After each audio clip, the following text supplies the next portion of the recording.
Today, First Phosphate is receiving a $16.7 million contribution from the federal government of Canada. So it's a massive day for Canada.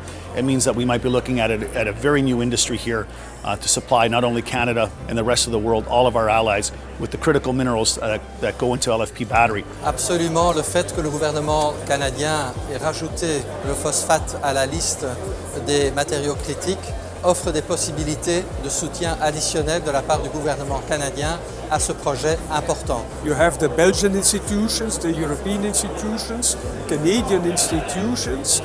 It's a true example of a win-win situation. C'est une reconnaissance de notre travail. C'est une reconnaissance des possibilités de First Phosphate d'aller en production minière. On voit le projet de phosphate comme un excellent projet pour diversifier notre économie, s'inscrire également dans la transition verte puisque c'est un élément essentiel à la filière batterie. First Phosphate, depuis le début, travaille très bien. Pour nous, c'est un projet qui est important. On espère qu'il y ait de la transformation avec tout ça. Bon, on pense que l'industrie du phosphate au Canada a un bel avenir parce que c'est un minéral dont on a besoin pour toutes sortes d'applications. Il faut parler aussi de la région du Saguenay-Lac-Saint-Jean qui est, je pense, derrière nous.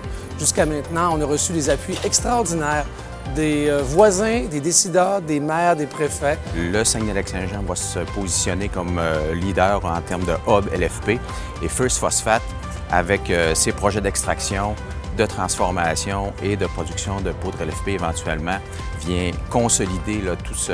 Saguenay-Lac-Saint-Jean, Quebec could become the LFP battery valley of North America because of this really inherent national advantage. Alors l'annonce d'aujourd'hui, un jalon très important.